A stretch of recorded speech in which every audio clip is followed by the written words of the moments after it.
Recording stopped.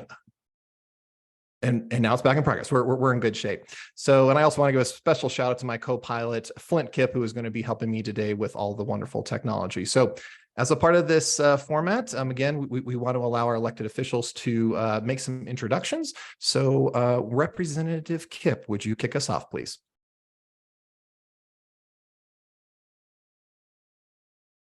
There you go. Hey, everybody. Thank you for joining us today. We really appreciate it. You taking the time out of your busy weekend and joining us at a weird time. So one of the reasons we're doing this on a Sunday afternoon instead of our usual Saturday morning is because things are kind of crazy at the Capitol right now.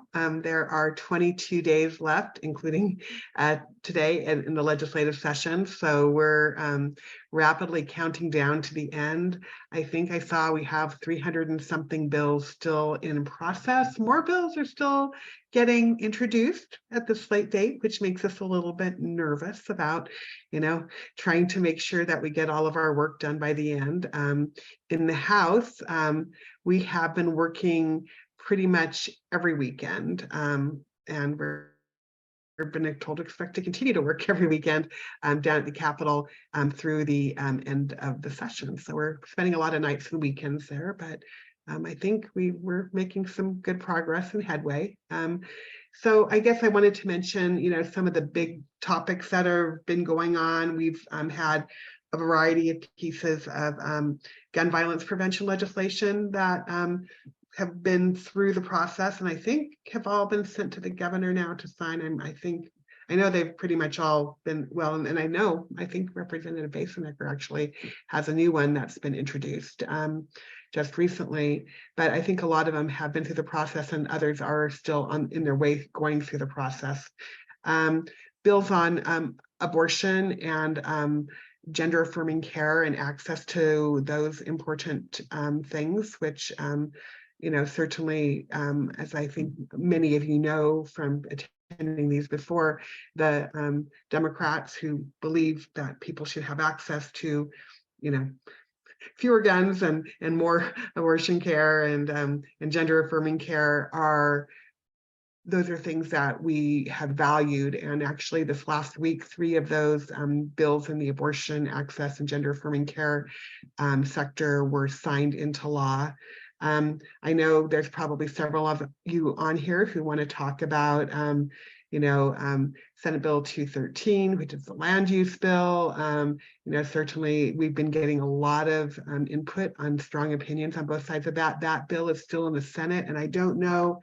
Senator Janal, just so everybody knows, was going to try and be here, but she had a last minute thing come up. And so she is, hopefully will get here before the end of our session today so that she can talk about it. But that bill is currently in the Senate.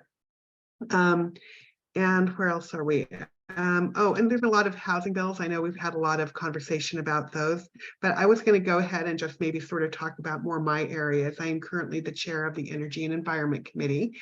And as we are winding down, we have several bills coming before us still.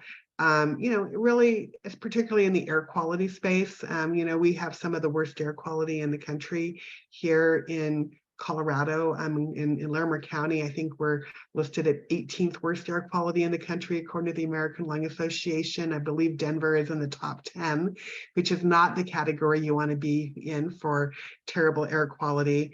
So we do have some additional policy that's coming forward. We've got a lot of policy in the area of tax credits for renewable energy and getting people to use more renewable types of products like electric cars or electric bikes in the transportation sector, and just a wide variety of things. I have a bill on geothermal, which is I think will come out of hopefully appropriations and finish getting through the House to get onto the Senate, because geothermal energy is one of those things that at least is a content it's a consistent form of energy. Unlike, solar and wind are great, but, solar is when the sun is shining and wind is when the wind is blowing. Whereas something like geothermal energy can help you get to a place where you can have a consistent form of energy so that you don't need quite as much wind and solar to balance out the renewables, that type of thing. So I've had several bills in sort of, well, I've had one bill on geothermal. I have a bill that is increasing the efficiency of appliances and fixtures like heaters, I should say furnaces and water heaters, and a variety of appliances, which is an update from a bill I worked on in 2019. Also, it's making us put in more efficient light bulbs and getting rid of those old like fluorescent bulbs with a hum that, you know, have all the mercury in them, because that's also an environmental hazard. Had one bill signed into law in that area already, which was our home warranty, which says if you have a home warranty, which is kind of like an insurance policy on the appliances and so forth in your house, if you need to get a replacement appliance, now you are going to be required to have an option to replace a gas-fueled appliance with an electric appliance, because so many people are wanting to go in that direction. Now, you might have to pay for the difference, but at least you have that option, which has not really been given to people up until now. I also have a new bill coming up, which I'm really excited about, and it's making its way through the Senate right now, which is, I think a lot of people here know my love for pollinators, and we are going to be basically stopping the over-the-counter sale and, you know, just use of neonicotinoid pesticides, which are is a pesticide that really harms our pollinator population. So we're trying to make that much more limited. Oh, and I almost forgot, I also have a bill on a composting, which is like, it's basically a study of organics diversion and how that works in our state, particularly on the large scale. I mean, I know, you know, we don't all have composting in our homes, which, you know, would be nice if we did, but we're talking like if you were a supermarket or a food bank and they had expired food or whatever the situation is, we need a way to have that material composted and then returned to the ground, because not only will we be able to reduce the methane that comes off of, you know, the decomposing, you know, vegetables and whatnot, it also puts the nutrients back into the soil, which puts us into a much better place, including things like water retention. If you have well-nourished soils, they can better hold the water. We have water issues in our state. Fortunately, we've had a wet winter, but that's got its own challenges going along with it as well. So we all know the water is really a huge issue. I wanted to also just to touch briefly on my sort of education and workforce bills, which sort of go into the business space a little bit too. So I have a bill on teacher apprenticeship that is about to complete its journey, I think, through the legislature, hopefully later this week. It's going to come out of appropriations on Tuesday morning. And teacher apprenticeships are a new federally recognized apprenticeship, which gives people a path to becoming a teacher outside of the more traditional pathway. And we've had a teacher shortage for years in Colorado. It started before the pandemic. It got worse during the pandemic. And we have a lot of, especially our rural school districts and our even districts here in town, where they might have something called a paraprofessional, somebody who works with students in the classroom. And this will give those paraprofessionals a path to becoming a teacher without having to like stop working and go to school and do all the additional steps. We're just providing, it's like a parallel pathway, it's an alternative pathway to becoming a teacher, to increase our teacher supply and keep people who like working with kids, because they're paraprofessionals, in the field and working with kids. So we're really excited about that bill.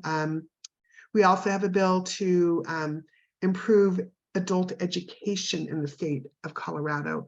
So when we say adult education, we're talking about getting people who are adults or who maybe have dropped out of school before they're 18 even, an opportunity if they haven't gotten their high school diploma or their high school equivalency to get those, because those are really the first things that people need in order to have future success in life.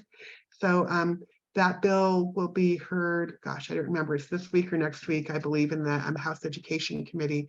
But we are really fortunate to have finally putting some funding into this area, because this is one of the areas that Colorado has actually lagged behind in terribly. And so, I think it's not only an education issue, it's a workforce issue.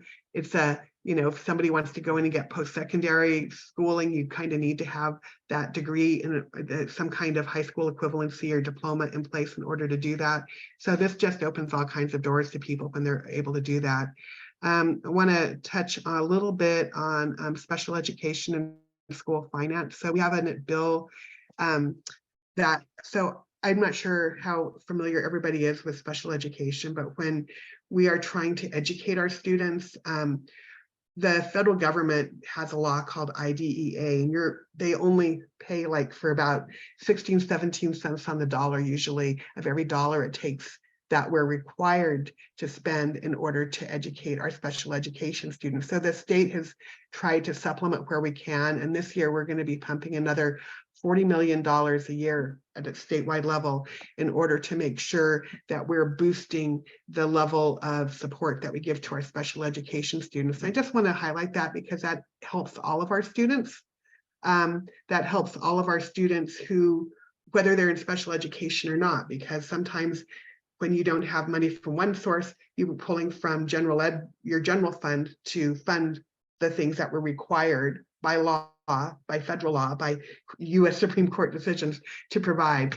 So that's another bill I'm carrying and really proud to be carrying that.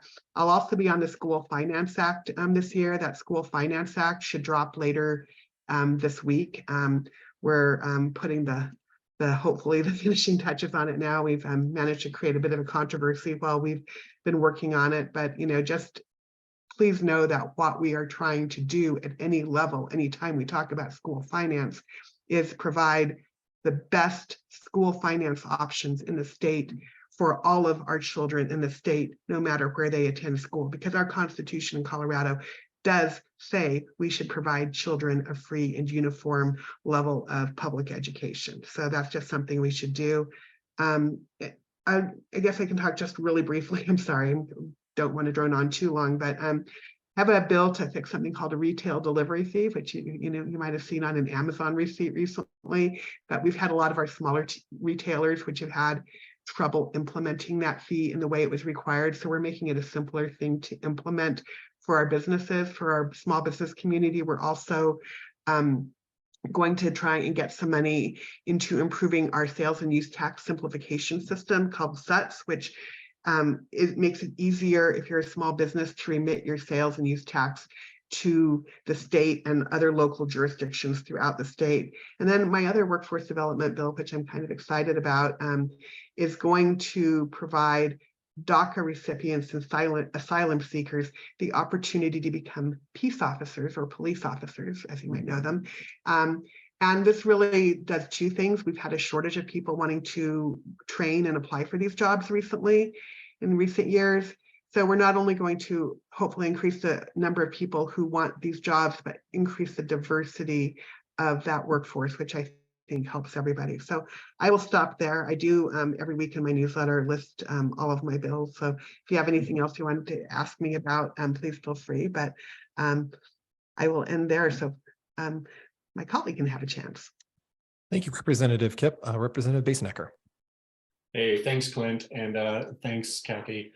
Sure appreciate everyone making the time on a Sunday afternoon, a beautiful Sunday afternoon, and certainly looking forward to our discussion. Wanted to just highlight a few of the bills that I'm working on that are still making their way through the system.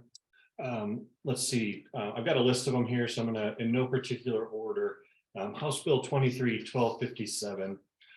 That's my bill that relates to mobile home park water quality.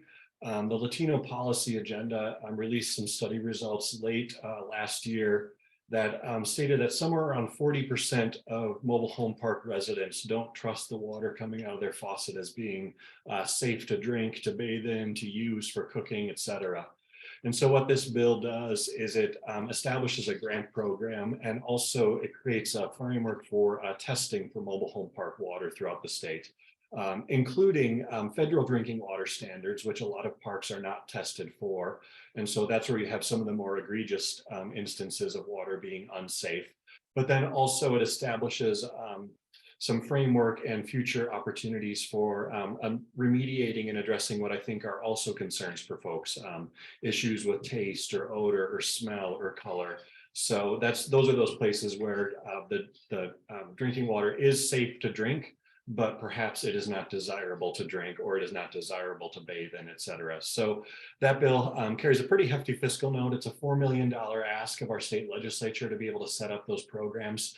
But as a result of the bill, over the period of time, every mobile home park in the state of Colorado will be tested for their water quality. And then there's money available for remediation so that those outdated infrastructures, or if there is other issues going on there, that we can hopefully put some safe state dollars behind it to fix.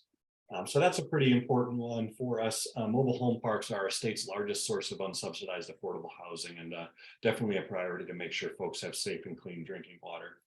Another bill I wanted to touch on is my, let's see here. Oh, water conservation and oil and gas operations. So that's House Bill 23-1242.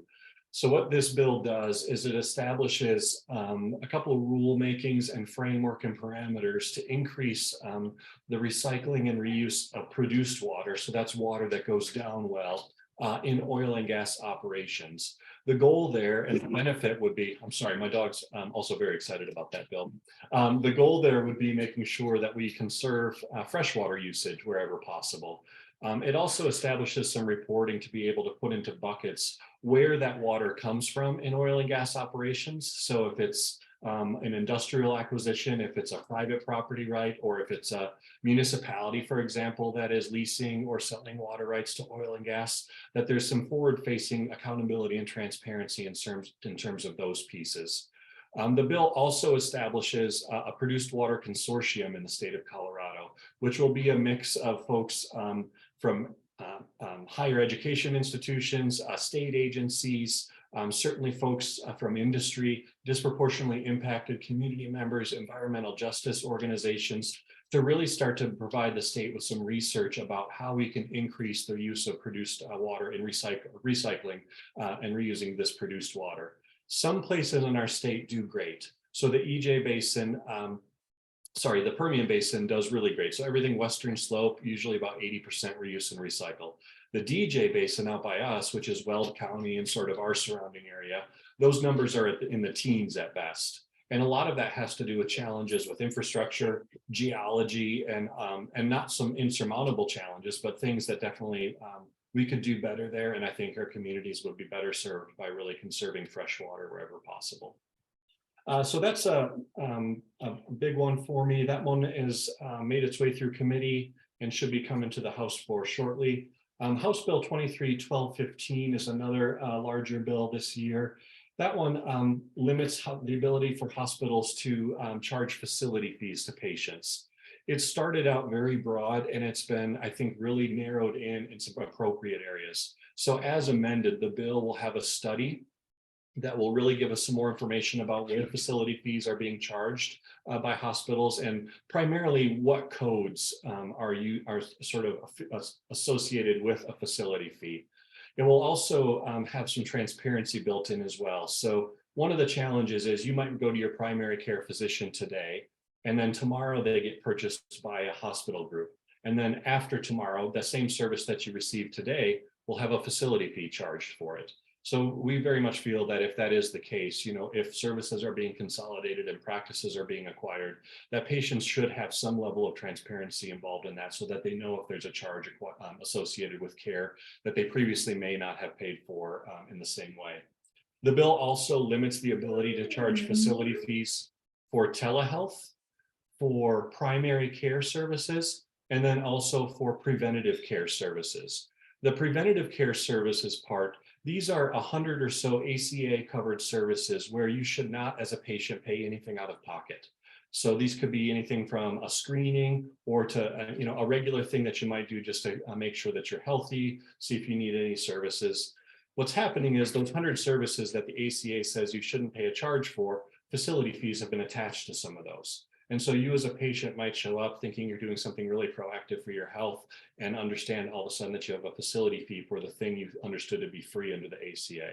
So very much understand that there are some places where it's appropriate to charge a facility fee. And then we've really tried to use a scalpel approach to dial the bill back to some places where it's more difficult to understand why we want to charge a facility fee, especially in this, telehealth as well. If you've got folks who are having difficulty accessing care, or older adults, or folks who perhaps in rural parts of our state, it's really difficult in my mind to justify doubling down on that same set of patients with a facility fee when we know it's a necessary thing to provide to be able to have access to care.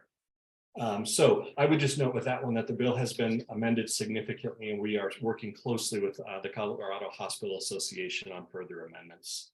Another bill I wanted to mention in the healthcare space is my analyzed statewide publicly financed healthcare bill. So that's House Bill 23-1209.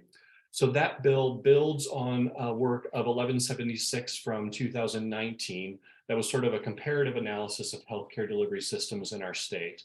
What House Bill 23-1209 does is it takes a specific piece of what could be Colorado-specific implementing single-payer legislation, and it has the Colorado School of Public Health ask all sorts of questions about that, not just in terms of patient costs, but equity of care, access to care, provider reimbursement. I mean, it really, I think, is going to be a comprehensive study to give us some better ideas about the financial and, quite frankly, the care viability of a single payer system here in the state of Colorado. It also, I think, asks a critical question of what would it mean for Colorado to be a state with a single payer system, sort of as an island amongst other states who have not taken similar measures. So in my mind, good policy always comes from good data. And yet we know there are still gaps and challenges for folks in being able to access care in our state. So I think this could be a really valuable study that helps us sort of flesh out what next steps could be in this process. Two more bills to mention, and then I will stop talking. House Bill 23-1190 is affordable housing right of first refusal. So that bill is currently in the Senate. It will come up, I think, tomorrow or Tuesday. We're working on a few final amendments for that one. Basically, what that bill does is, on a condensed timeline, it gives a city or a county a right of first refusal to purchase multifamily housing that might come up for sale inside of their jurisdiction. So right now, that looks like 5 units or more inside of rural or rural resort communities, and then 15 units or more inside of urban counties. And urban, you can kind of draw a line on the I-25 corridor and get at sort of where those delineations happen. We think this could be a really powerful tool to be able to preserve existing or naturally occurring affordable housing. As amended, it would only apply to any apartment complex that has a deed of occupancy 30 years or older. So it's really focused in on assets that have depreciated, that aren't new construction, and where there is the ability for an affordable housing provider or city or a county to really come in and be able to make those transactions pencil out. But when it matters, it really matters to be able to preserve that affordable housing. Last bill I'll mention is a bill that I was added to last week or the week before, and that is Senate Bill, let me find it here. Senate Bill 23-279.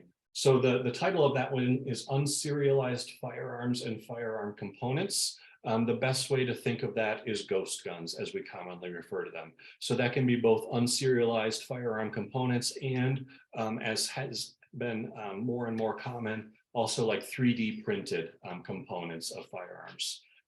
So the bill simply stipulates after January 1st, 2024, that if you have one of these firearms in your possession or components that would be implicated under the bill, you need to take them to a firearm dealer and get them serialized. And then before returning possession to you, you'll undergo a background check, similar, just the same as you would for any other firearm.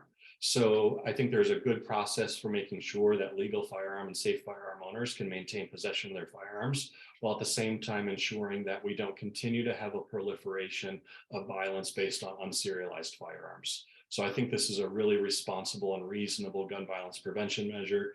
A number of Republican district attorneys will come out and support. We anticipate a number of Republican mayors coming out and support.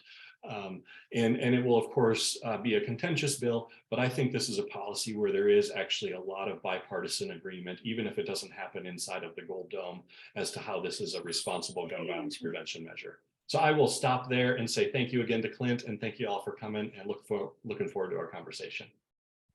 Thank you, Representative Basenecker. So January 9th marked the 74th General Assembly, and I know that there's a lot of things that I know many of you are going to want to ask some questions about. So, but before we begin, because we have some folks that are sort of new to this, just kind of want to talk about the sort of the format of these sessions. So first off, if you want to ask a question, you can do that in a couple ways. You can raise your hand, and so in Zoom, that's pretty easy. You can go ahead and raise it. If you're not that familiar with Zoom, you can also, in the little chat dialogue on the bottom, you can also chat a question. Just say, Clint, I have a question. I can call on you that way as well. You can also just type in your question into the chat, and I will try to, and I can ask that question for you. We have some folks who said I would prefer not to go on camera, or maybe they're sick and their voice is a little froggy and they would rather hear the very low, annoying voice of me asking the question, which is totally up to you. So a couple different ways to ask a question. When I do call on you, I'll just call on you by your name. Feel free to ask your question. We do want to try to keep the questions just as brief as possible, just so we give other folks the opportunity to be able to ask questions. And then you are not limited to your number of questions. You can always just ask, but I'm going to try to, I would ask that we on the follow-ups or any additional questions, I'll try to get to other folks first, because I try to make sure that it's on a first come, first serve basis. So I think that's about it. And the other thing, just as another reminder, is please be sure to be diligent about that mute button. After you ask your question, please mute yourself. For those folks that are using closed captioning, or for the general audience, sometimes when you're hearing background noises or cars or dogs or anything, it can kind of mess with closed captioning, or it can also impact the experience. So with that, let me go ahead and just jump inside there. Let's start with Sandy. Okay, first of all, can you hear me? Yes, we can. Yeah. Okay. I have been trying to find out since the Palestine, Ohio disaster, what you all are doing about train safety, rail safety, and I have not been able to get an answer. Kathy promised me information and that she said she had, and she apparently didn't have it, but she sent me something quite a bit later. So the main question is, what are you going to do about rail safety? I live in Fort Collins, and if there were a disaster in Fort Collins, which I think is a matter of time, it'd be absolutely devastating for most of us in this area. The other question is, why can't I get an email address for Joanne? I've got 5 email addresses for her, and none of them work. And so I'd appreciate being able to communicate. Okay, thank you. Thank you, Sandy. Well, Representative why Kipp. don't I take that? Yeah, and I did send you information, Sandy, and I had to wait till I got information from the Department of Transportation, because I was checking in with them, because I don't just automatically know everything as much as I would like to know everything automatically. So basically what they did in that email, and I'm happy to share that with anybody who would like it, is it basically gave a rundown of what had happened in that disaster. And then the Department of Transportation also told me that they had come up with several possible ideas on how to pursue better train rail safety in Colorado. It's a little bit complicated because federal rail safety is a federal thing. So the question is, what can we do here in Colorado? And because we're in the middle of session, and because it's not at a good point where I can like introduce legislation that's not already been in the works for months right now, we agreed to wait until after session, and I'm going to be meeting with them to have that conversation. So I don't know what their ideas are, and I don't know how much it's feasible, but they're taking some more time to look at that, and I plan to meet with them when the session is over. So yeah, I'm sorry if you didn't feel like you got an adequate question, but that is my answer. Another, and as for an email for Joanne, I would try joannejanal52@gmail.com. My understanding is that she is still using that email. yeah, but it doesn't work. It says the mailbox is full or something like that. So well, then perhaps try her official email, which would be joanne.janal.senate@college.gov. And failing that, I would send her a text I don't message. remember what they all are, but maybe you can just tell her she needs to do something about her email, because I've got probably all her email addresses and none of them work. What I wanted to say about the rail is to coordinate with the feds, because you've got Joe Goose and you know, you need to really, it's urgent and it needs to be coordinated with the feds. So that's it for me. Thank you. I'm happy to chime in just briefly too, if that's all right. And Sandy, thanks for the question. I did want to mention as well, there is some history here. And I think there's some good folks in the Senate as well that are working on issues related to this. So in 2019, Senator Sullivan, then Representative Sullivan, also passed a bill here in Colorado to make sure that freight operators, you have to have 2 operators on those trains. So I think that's another positive step in terms of what we already have done here in the state of Colorado. I wish our 120-day session allowed us to take action year round, but I do think this is a place where our federal delegation can also be helpful. So I appreciate you flagging the issue. Thank you again, Sandy, for your question. Veronica.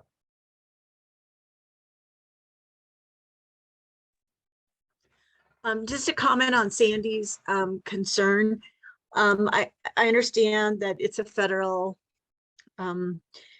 issue that needs to be dealt with, but that does not forestall our local emergency management, maybe looking at the case studies from the 2 places that have just had this nightmare, so that they can kind of plan in advance how they can respond locally, because you know, it sounds like it's pretty devastating when that toxic smoke gets out there and then contaminates the soil and the water and the houses. And right now there's no insurance to decontaminate your house. As long as your house is still standing, they'll just gloss over it. So I think that, we can at least look at our emergency managers and try to do something that way. And then I guess I want to tell Besnicker, kudos to you on the unserialized firearms. Good compromise. Hopefully we'll get a lot more people together on that, since you can keep your firearms. We're just asking you to abide by the law. And so the one question I did have for Besnicker was on the Colorado single payer system in Colorado. You mentioned that there'd be a study done for, access and equity, et cetera. And who's going to do that study? Because I think it's also important to look at our some segments of our population that are marginalized, like the elderly and, Hispanics, Blacks, et cetera, because historically they don't get the same sort of healthcare treatment. Sorry, but just look at the studies. Yeah, thanks, Veronica. That's a great question. So if you pull up the bill title, I don't have the link in front of me, but it's 1209. Inside of the study, it lists out some pretty good parameters of questions to consider, including, I think, some of the equity pieces that you flag, and including, impacts on older adults. Of course, access to care in rural parts of our state is also a critical question that comes up anytime you touch anything related to healthcare. The Colorado School of Public Health will do the work. And so they did the study work from House Bill 19-1176 and ran those that study through their modeling that they created specifically for that work. So we've asked them to build on that modeling and take it to the next step with this bill.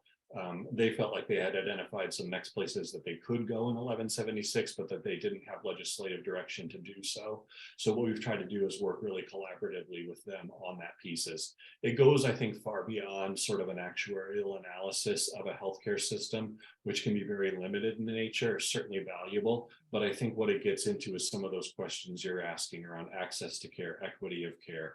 Certainly cost factors into all of this, right? But it's one piece of and it's one data point to consider. So we feel like they'll be an excellent partner in this work. If this comes to fruition, which I hope it does, the only other point I make is navigation of the system, because like right now you got to go to a class in order to figure out how to sign up for Medicare. If there are any cognitive issues, and I've been dealing with a handful of elderly people. Two I met at the hospital, they don't know how to use their Medicare. They're so confused. And so if we can, kind of make it a better navigable site, that would be great. I'd like to talk just a little bit about the question relating to preparedness here in Larimer County for a train derailment with gases and so forth. I've been retired now from the health department for a little over 2 years. But prior to that time, I know that we had exercises to look at how we would all coordinate that activity between police, fire, health department, et cetera, to mitigate the problem as much as possible. I realize that doesn't prevent what can happen with the trains always going through Fort Collins, but at least at that time, there were practices to try to be prepared.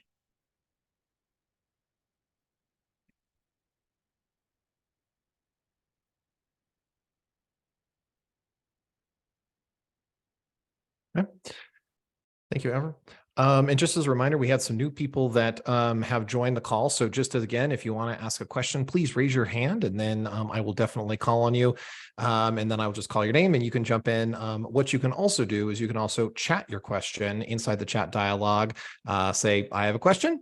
Or if you want to, or if you would like me to ask the question, you can definitely put that inside the chat. So, and again, thank you for all the people who joined just a moment ago. Sandy.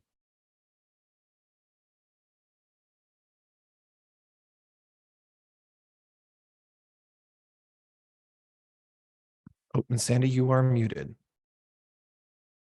I'm sorry about that. I had unmuted, but somebody must have muted me. Andrew mentioned the 120-day limit, and that's something that I've been raising. I raised it with John Kapalis in the past, and I was basically stonewalled about it. But, we pay a very high tax rate, like something like 8% sales tax, and we pay it all year round. Why do we get a 120-day term for the legislature? It's just not reasonable. And, how much would it cost to pay him to serve full-time year round? So that's an important point.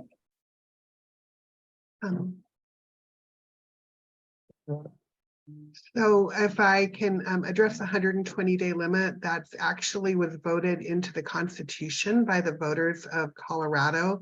And people seem to like what they think is a part-time legislature. I will tell you, I don't work part-time. I work pretty much every hour of every day, whether we're in session or out of session. It's a lot. And I have not heard of people who are willing to generally give up their part-time legislature in order to do that. I mean, it would be a reach. We could certainly run a bill, and that would have to take the question to the voters. It would have to get 55% approval in order to pass. Honestly, I've not heard a lot of people who really want us to work a lot more. Thank you, Sandy, and thank you, Representative Kip. Karen Artel, you have a question about 1294. Yeah, yes, I was just interested in the representative's take on that bill, and I believe it's going to be, the hearing is scheduled for Thursday.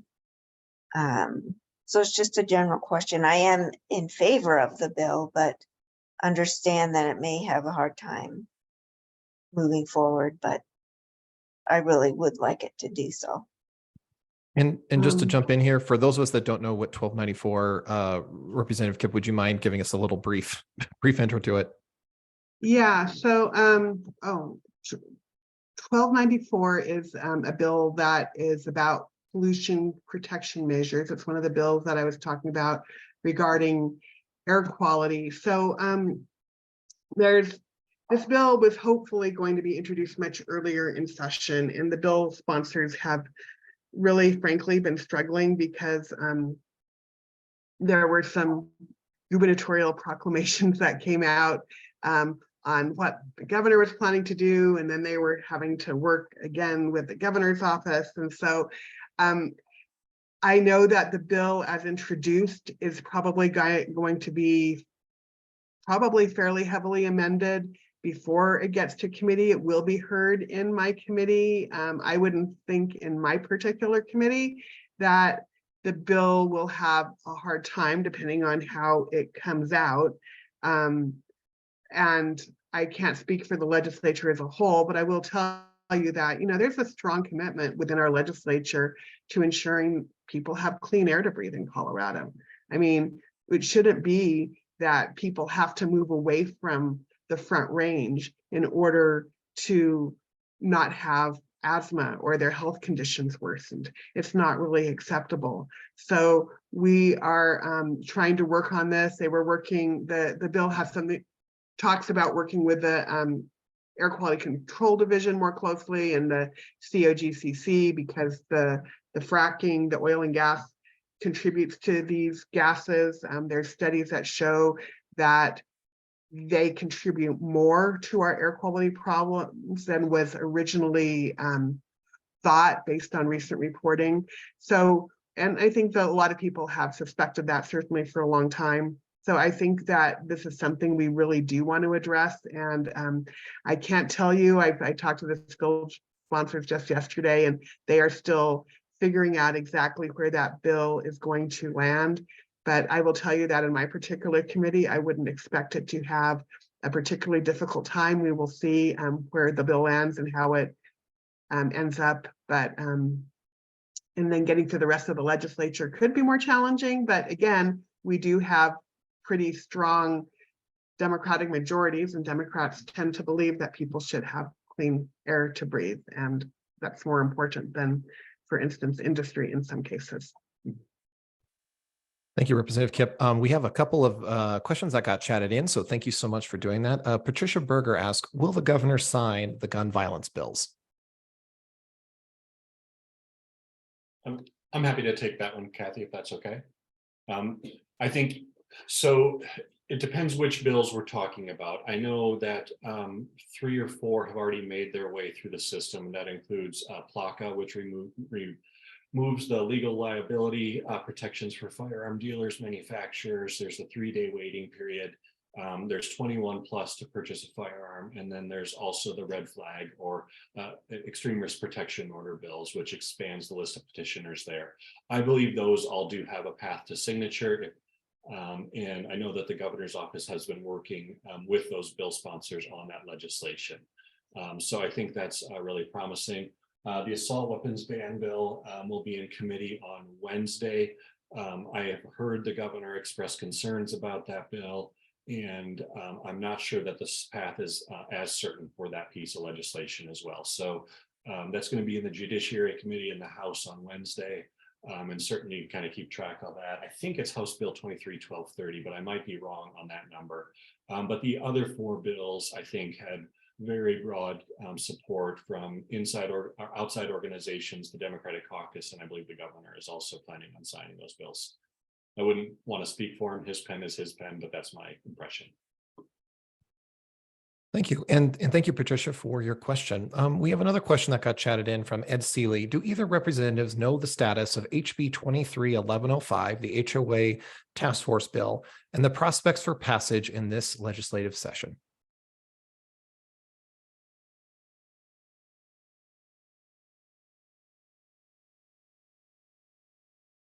I can speak to that one. So I think, I'm just looking here, I think we passed that through the House late last week. I'm just taking a look here at the, yeah, it passed on 3rd reading on the 13th.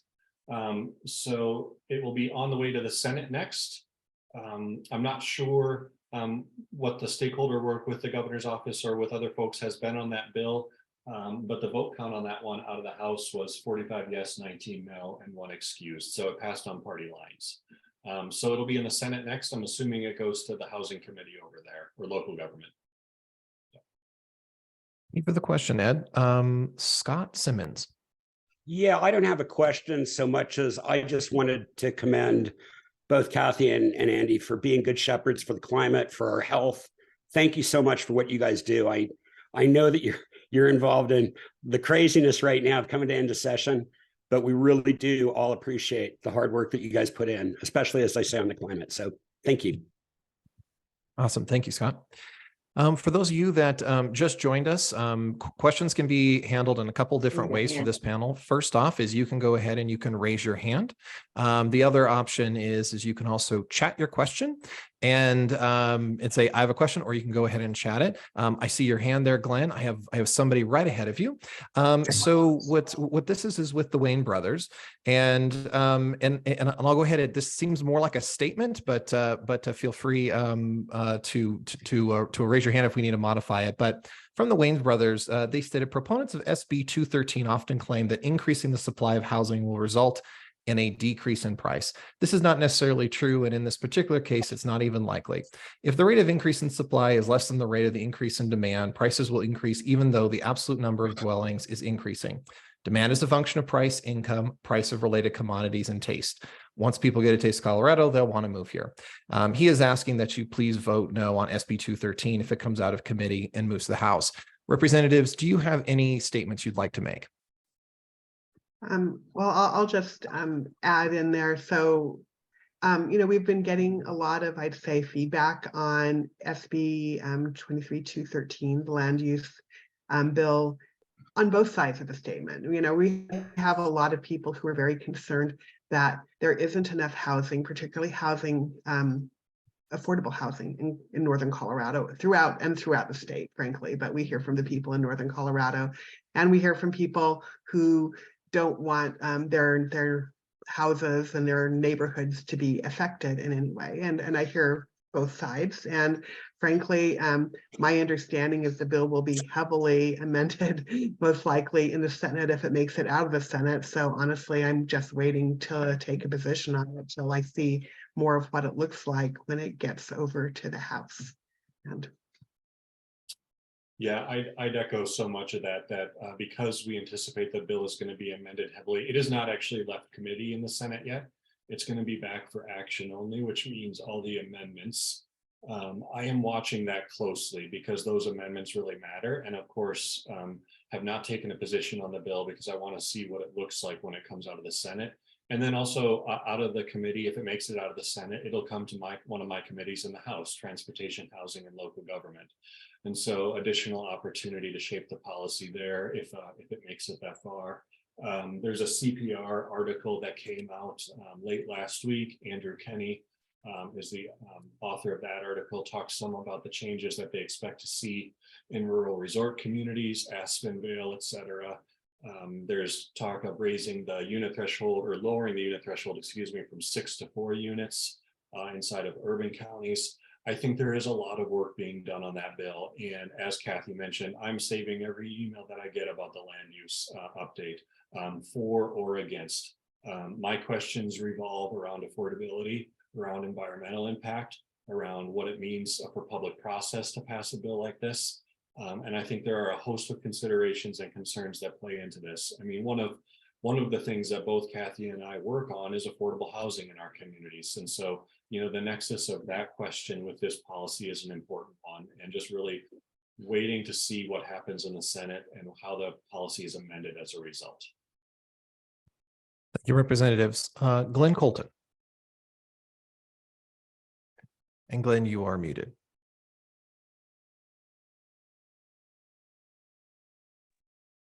Oh, am I on now? Yep, we can hear you. Okay, sorry about that. I want to thank both representatives for all your hard work. I had another question related to Senate Bill 213 as well as House Bill 1255. 1255 being the one that would basically outlaw any growth controls. Just a quick statement. First of all, I think we all recognize that we have a growth problem in Colorado. It's not just an affordable housing issue.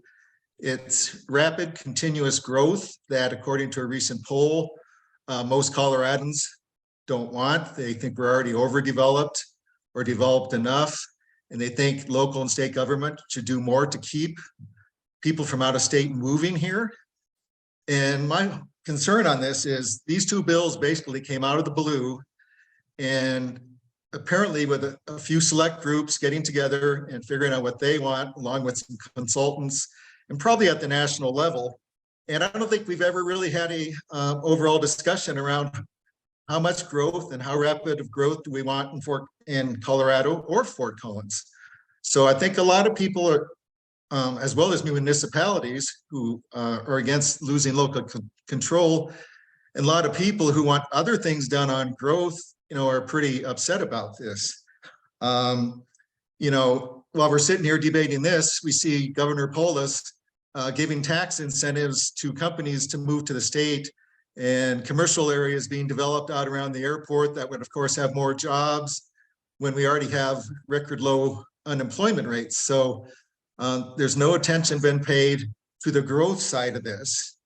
And I think it's a mistake for the Democrats to bring this bill forward in the last 6 weeks of the session with very little input from those outside the special interests who did it, and then to push it through, even with some amendments on it, in such a short time frame. I think it's just poor public process.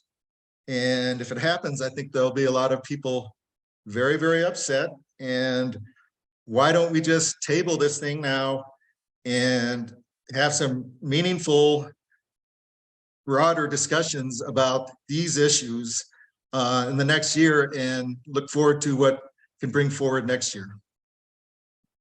Thank you, Glenn. Thank you very much.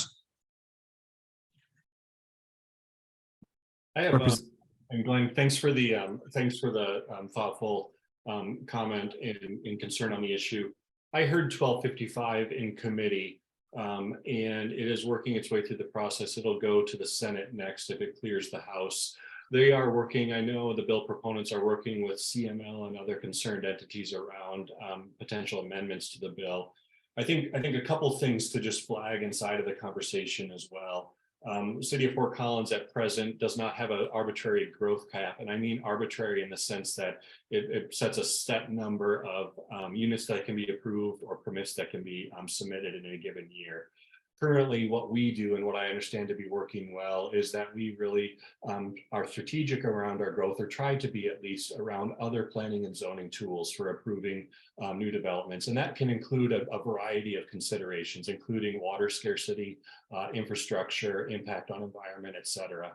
So my understanding of that bill and why I think it's an interesting bill to talk about is it doesn't necessarily say that a municipality or a county can't restrict growth. You just have to use the planning and zoning tools in front of you to be able to do so. So if there is no water in an area, or if sprawl would be a concern as a result, or if there's no infrastructure or roads, there are planning and zoning tools that are available to a municipality to be able to direct and curtail that kind of growth. So I think of it as more saying that the funnel can't be narrow at the top. You have to be able to allow for those permits to come in or those applications to come in, but certainly you can say no based on a variety of factors. One of the data points that I think is helpful to mention as well is that for a long time, Boulder had a growth limit of 2%, and then they reduced that to 1% in 2019. And what that's meant as a result is that they have median home prices that are 97% higher than neighboring communities.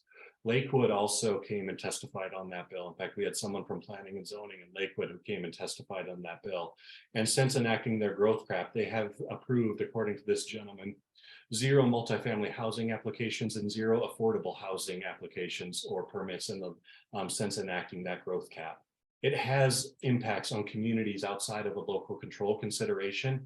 And while I don't necessarily think, full throttle growth with no eye to how that looks in our state is a good thing, I also think there are pieces of that policy where that local control option bleeds over into surrounding communities and has an impact on affordability there. So I do look forward to seeing how CML looks to amend the bill and how the bill sponsors work with them on those pieces. I think it's important. Great, thank you. We also have another question that got chatted in by Karen. The question is, 1242 is an appropriations on 418. What will happen in that committee? Hold on, let me go look at which is 1242. I don't have all of the bill numbers memorized. There's way too many of them. So I let me think pull it's that one mine. up. Sorry, Oh, go for it, Andy. that's my water and oil and gas bill. Sorry. Yeah, so that bill, sorry, we have, this is one of those things where, I mean, we have just so many pieces of legislation in front of us. HB 23-1242, there's a pretty sizable fiscal note. It is going to appropriations, not for approval necessarily on that, because it's not a general fund expenditure. It's being paid for via cash funds at the Colorado Oil and Gas Conservation Commission. So because of that expenditure, it needs to go to the Appropriations Committee, but it's not being submitted for a yes or no vote based on the actual spend, because it's not coming out of general fund dollars. There is, I think, a $30,000 in-year and out-year appropriation on that bill from CDPHE. They actually didn't realize that they already sit on the consortium that we're creating. So that will be amended out of the bill so that it will simply just be a cash fund expenditure from COGCC. I anticipate the bill passes out of appropriations without a problem. Thank you, Karen, And for the question. if I could just add to that, there's a lot of bills that are stuck in appropriations. I think I have 4 bills coming to appropriations on Tuesday morning. It's just that time of year now that we are past the budget process, right? And we had to, the budget goes to current law, and then we put so much of the budget to the current law, and then we have all the other things we want to do. Now we know how much money we have to spend on that stuff. So now they're letting the bills through appropriations, generally if they think that we can afford them and pay for them. And then it's dependent upon the members of appropriations if the bill gets through or not. But they tend to come through appropriations based on whether, and get assigned to appropriations if there is money, or at least a potential of having money available in the budget for them. So I would just say that we're all waiting for our magic email to go to appropriations for our bills. And because that means that there's a, if you do your work and you count your votes and talk to people, that there's a reasonable chance of the bills that go through appropriations coming through. And again, I was on appropriations the last 2 years, Andy's on it this year. So there might be a slightly different format, but I just wanted to put that out there. Great, thank you. And again, if you have any questions, please feel free to use the raise hand function, or you can chat or actually chat the question and I can ask it for you. So a lot of really, really good questions today. For both the representatives, I know that the economy has certainly been a pretty serious topic as the cost of things continue to rise. I know that a lot of Coloradoans are sort of asking what is being done at the state level. Were there any bills this year that worked to kind of address some of these inflation issues and some of these economic issues we're seeing? And you know, another part of that is why these companies are conducting layoffs, right? And these are Colorado companies that employ a number of people. Was there anything that came out of this session that kind of helps with the sort of economic issues that we're feeling right now? Well, I can take at least the first part of it, and Representative Basenecker may wish to add on. So we've, in the Finance Committee, I sit on the Finance Committee, and we've been hearing a lot of bills in the space of, you know, working to try and make life more affordable for people, right? A lot of that is done through things like tax credits. But, you know, in addition to that, we know that there's a lot of struggle going on out in the world. And so and I'll just put this out maybe as a teaser. There should be a policy dropping, a bill dropping, I believe, by the end of this next week that will look at addressing that a little bit more. But I can't really speak to it as it's not my bill, but just want to let you know that there is a lot of thought coming, and you know, the 8% inflation rate that we had this last year means that there is a lot of things that when we have items in state government that are ongoing, that if we have 8% inflation one year, those items need to increase by 8% inflation that next year. And so that's often the conundrum we find ourselves in, because when you're dealing with a lot of money, 8% is a lot of money of a lot of money. So it just, those numbers add up over time. So people wonder why the state budget grows. Well, unfortunately, inflation is one of those things. And we need to do things like, pay our state employees more, because we actually have a shortage of state employees right now. We have a lot of financial challenges in our state. And ultimately, I'll just say that when you look at everything we do in our state, really what we try and do is align our budget with our values. And those two things need to run in parallel. And so that's what we try our best to do. And I think our budget that we've passed so far to current law is a reflection of that. And I hope that the bills that we're passing this year, you'll find that's a reflection of that going forward. Yeah, thanks, Clint, for the question. And I would just add to some of those pieces. I think what we've also tried to prioritize is supports and reasonable and hopefully meaningful increases in wage for some of our state workers. Certainly, we've also been looking at other sectors, nursing home workers, direct care workers, folks who provide home health care. There is a need across the board, and folks who work in those occupations provide critical care for people in our communities. And oftentimes the salaries just aren't substantive enough to make people want to stay in those roles. It really is a labor of love for folks who work alongside our older adults and folks with disabilities, et cetera. So I think that is a critical place as well, where supporting workers is a really true and important reflection of the economic moment we find ourselves in, both with inflation and other, I think, concerns. I think as well, this year we're bringing online several of the bills we passed last year with federal relief dollars, and that includes a lot of money in revolving loan funds, grant programs, et cetera, around affordable housing. Those pieces are critical, both from providing the missing middle piece of housing to making sure that mobile home park residents have a source of funding to tap into if they can purchase their home. What that does is I think it gives a sense of stability in some more uncertain times for folks to be able to weather those ups and downs in our economy. And I think that's a critical piece as well. So I really appreciate the question. And certainly I think, the goal and the focus of the budget is to take care of people, because that's really where our values lie. Thank you. We had a couple people join. If you have any questions, please feel free to raise your hand and we will definitely call you. You are also welcome to chat any questions you would like, and we can also ask them as well. Another big topic that is of course the environment.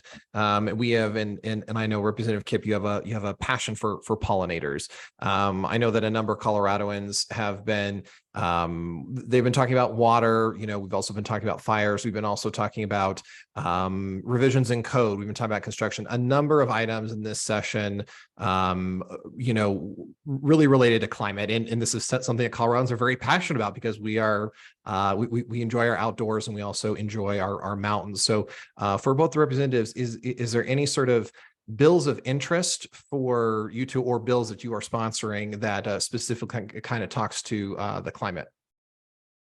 Well, yes, and I'd say most of those areas that you talk about, water, obviously Representative Baseneker's got a couple of great bills in the water and clean water space, but the reducing the use of fresh water when it doesn't need to be fresh water that's used for a particular application.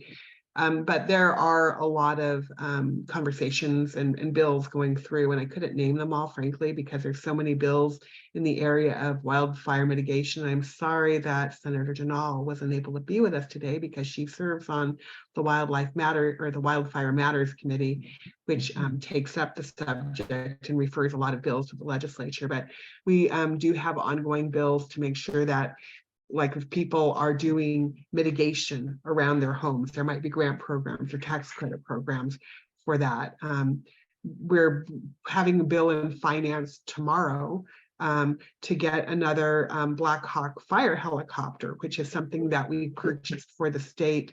Gosh, I don't remember. I think it was 2 years ago, but they want to make sure we have another one so that when one's out of service, you can use the other one, and also to have more geographic diversity and capability. And if you just go and I think Google Black Hawk fire helicopter, you will see that they're pretty amazing. They like have this big chute underneath and they suck up all the water and then from a lake or something, and then they go disperse it over a fire. It's a pretty amazing tool that they really feel can do a lot. There's early warning detection for fire. Then there's a lot of water use spills as well to make sure that people are using the water that we have in the most efficient way, and that we're looking at water storage and water conservation and putting money into the water plans. So honestly, I'm not an expert in all of the areas. I will tell you, I mean, gosh, how many bills do we have that have been introduced so far? It's well over 500, and it's probably more like 600 at this point. So I do not remember all of the bills and all of the names, but those are the general, I'd say, areas. And yeah, and building codes as well is something, but to make sure that people have better building codes so their homes are more resilient. But Andy, do you want to address any of those as well? No, I would just say that one great tool to use is if you go to the state legislature website, you can click on bills and then it will let you put in a keyword. So if you want to search for bills that are related to wildfire mitigation, you can just type in wildfire, and then you can also choose, which session. So if you want to see what we're working on or what has been introduced in the 2023 session, great way to do it there. There are a lot of bills in the system. Typically, the way it works is I know a reasonable amount about the bills that come to my committee. I certainly know my bills well, aside from the number. And then we really just try to work with our colleagues on other bills that perhaps are of interest or concern if they haven't kind of crossed one of those two thresholds. Yeah, I guess I'll say that so many of us take on different areas of expertise. Andy's got a lot of housing and he's and bills and other bills and like the health space. I tend to do bills that are education, workforce development, environment. So we all sort of create our niches. We have other colleagues who are more into criminal justice and mental health. We have other colleagues who are into various other areas. There's a lot to know about. So I appreciate that everybody cares about everything. Awesome. Thank you. So this question is for Representative Kipp.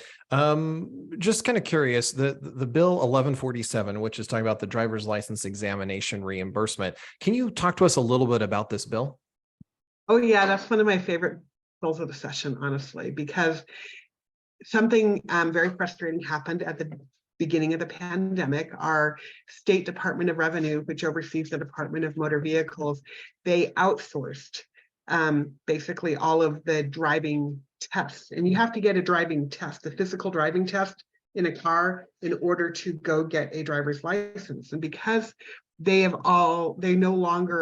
decided they do not want to offer those driving tests in-house anymore. So you cannot go to a Department of Motor Vehicles office and take a driving test. You can take the paper test, but you can't take the driving test at a Department of Motor Vehicles office in order to get a license. And because they've been outsourced, the Department of Revenue also does not want to set rates on the providers, right? They don't want to say, oh, you can only charge, $25 for a test, because actually they do cost more for the providers to offer them that. But so basically people are having to pay whatever the going rate is out there and to the private providers. So what I'm trying to do is introduce a solution to this. Honestly, I would have loved to get it into the governor's budget, have the Department of Revenue take that back on. That is not a direction that was apparently viable.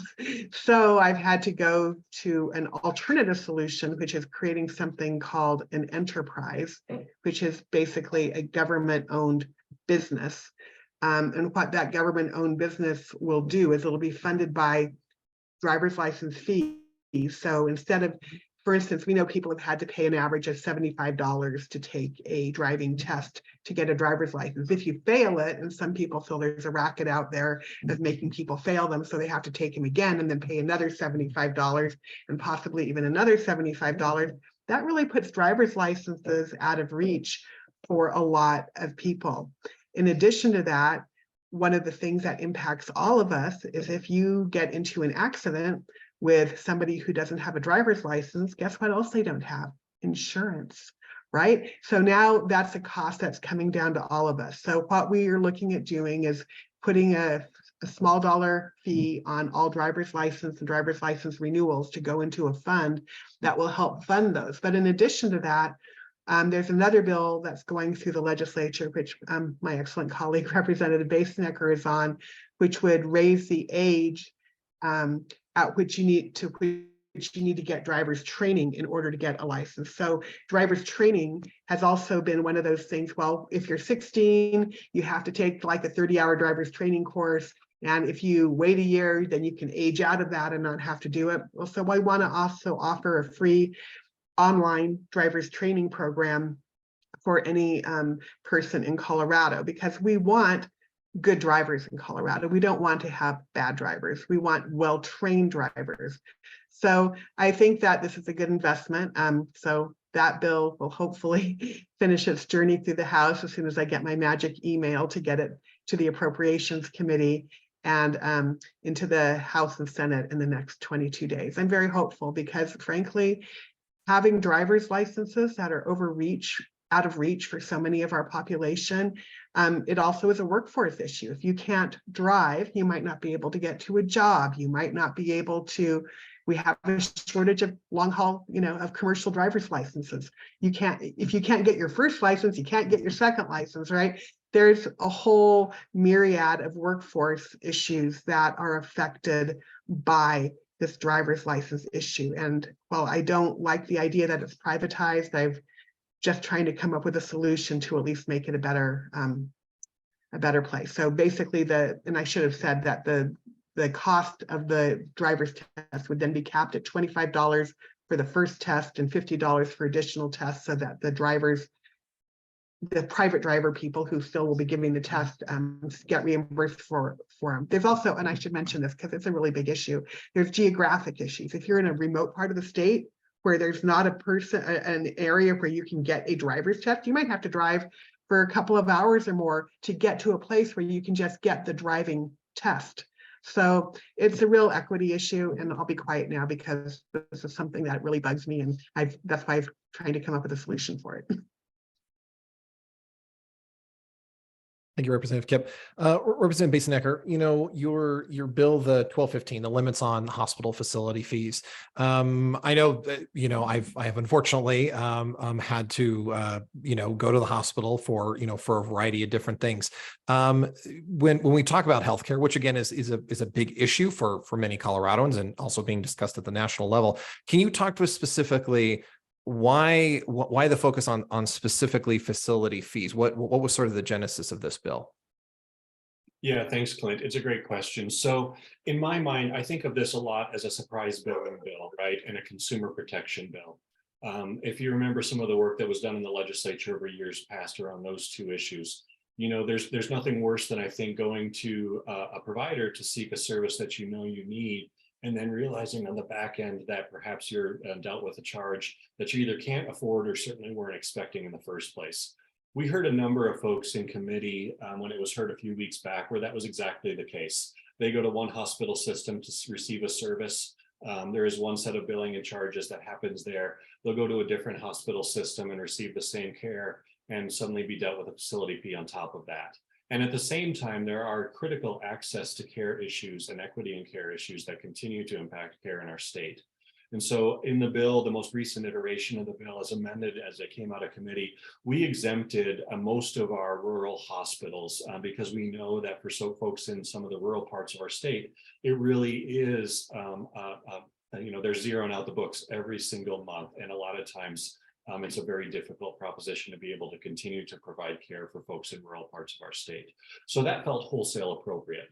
What I think is more and more troubling, though, is that as more and more hospital systems purchase, for example, primary care facilities, what we continue to experience in the state of Colorado is a consolidation of care under a few key entities. And what the data is showing us, both in Colorado and elsewhere, is that when that happens, oftentimes charges for patients go up, wages for workers inside of those hospital systems go down, and patient care isn't improved as a result of that consolidation. And so, no harm, no foul in terms of how the market might want to work. But I think at the end of the day, we have a vested interest as a state legislature to ensure that when people seek care in their communities, they know what that charge is going to be. They know that it's not going to be a barrier to seeking care in the first place, and that where appropriate, those facility fees are used well, and where they're not perhaps needed or appropriate, that we take action as a state legislature.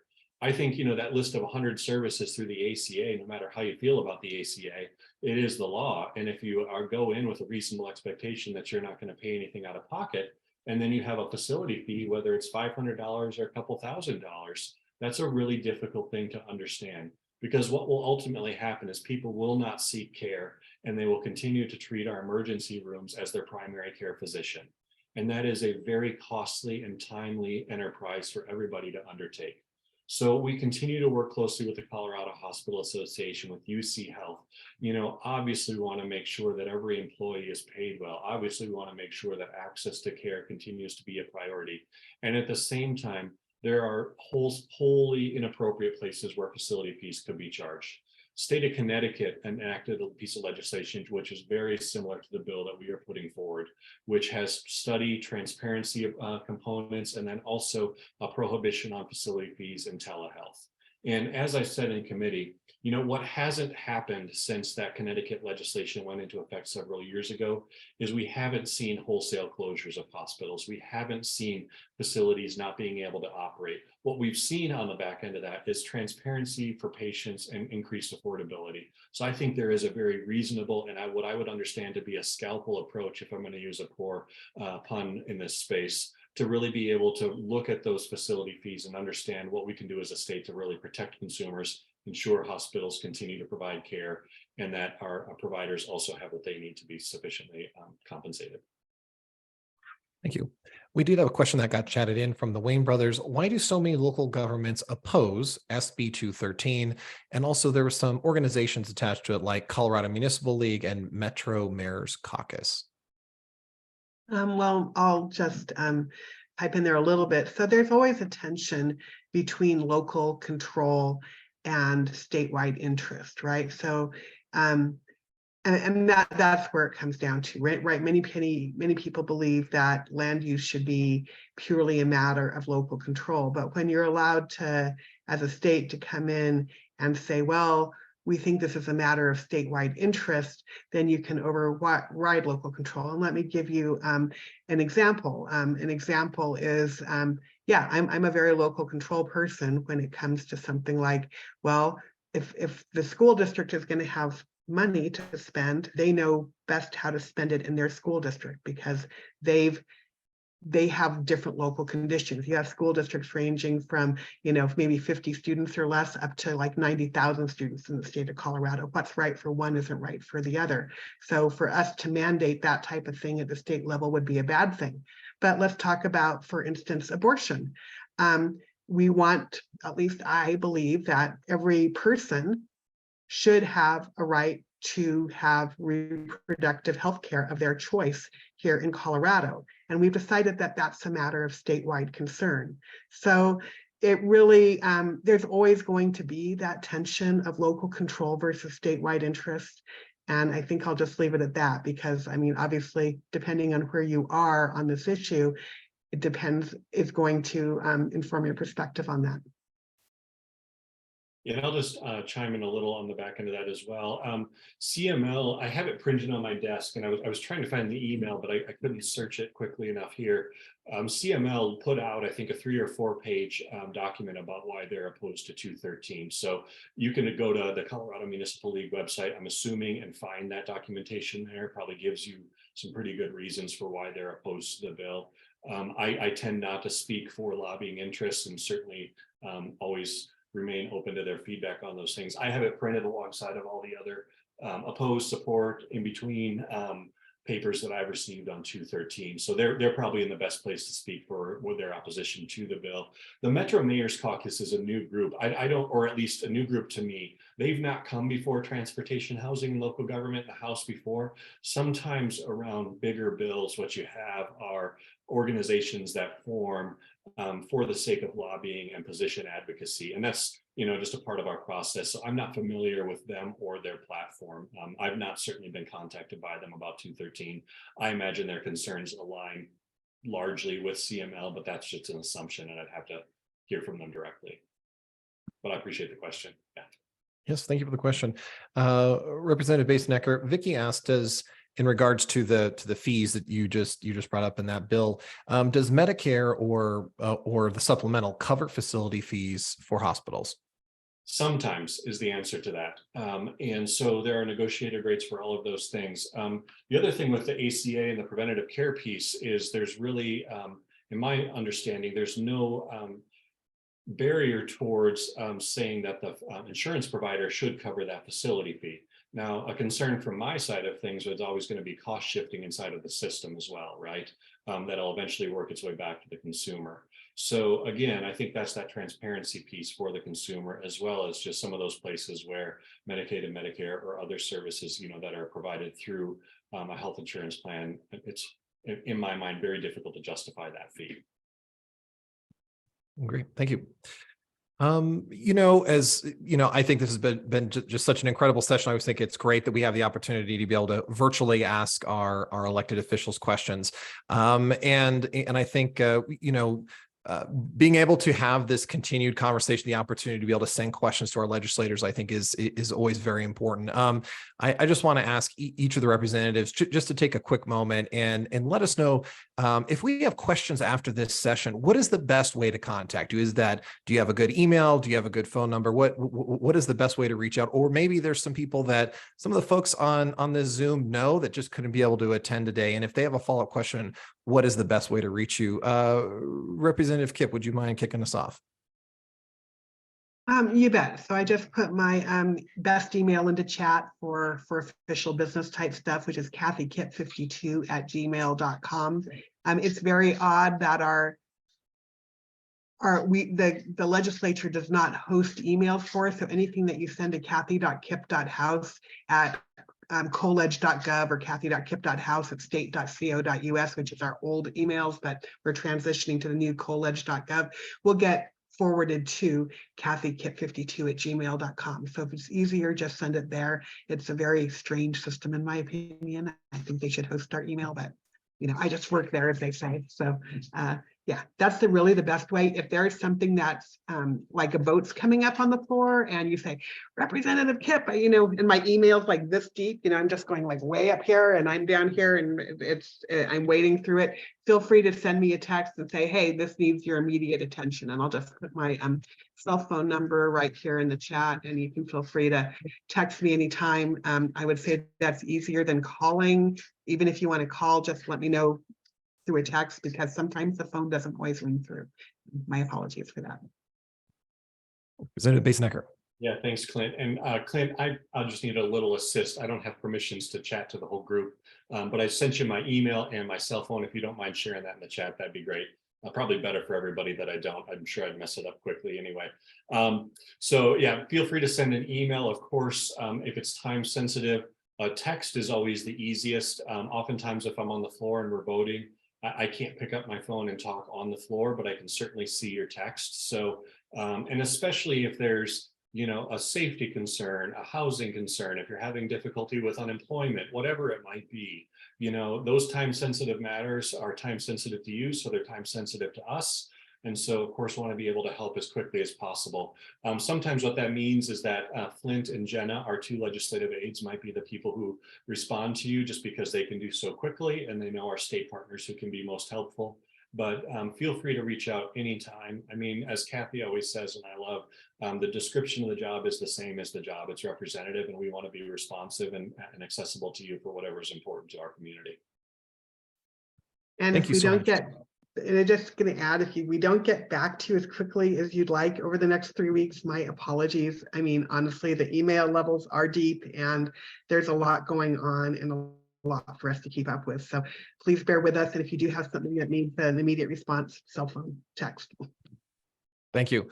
And also just some resources for everyone that's on here is ledge.colorado.gov is also an incredible statewide resource where you can take a look at a number of bills. You can get all kinds of really helpful information. They also stream a lot of things, either audio or video that's going on there. I also find that many of the representatives and the representatives on this meeting have very informative newsletters that kind of talk about their bills, what's going on, opportunity to be able to interact with them and join listening sessions like this one. And so there's always a lot of resources. And if you enjoyed this, which always doing things virtually is always a fantastic resource. And I love moderating these type of events.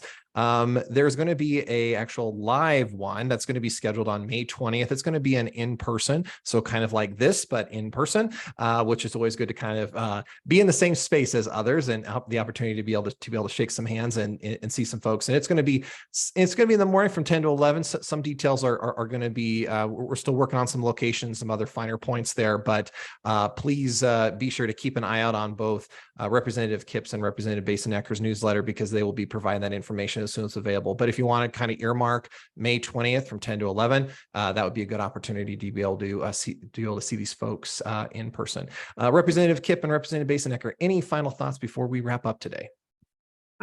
I'll just say, somebody just asked me in the chat if we did record last week's meeting about the 213 bill. And yes, that is posted on my website. Well, there's a link to it on my website, so feel free to have a look at it if you happen to miss it. But we really appreciate you all taking the time to come and talk to us and have a dialogue with you. And again, I apologize that today's was online, but we have been working so many weekends at the Capitol. We just knew that this might be the only way that we could be able to have the meeting and not have to cancel it at the last minute. So thank you again for joining us.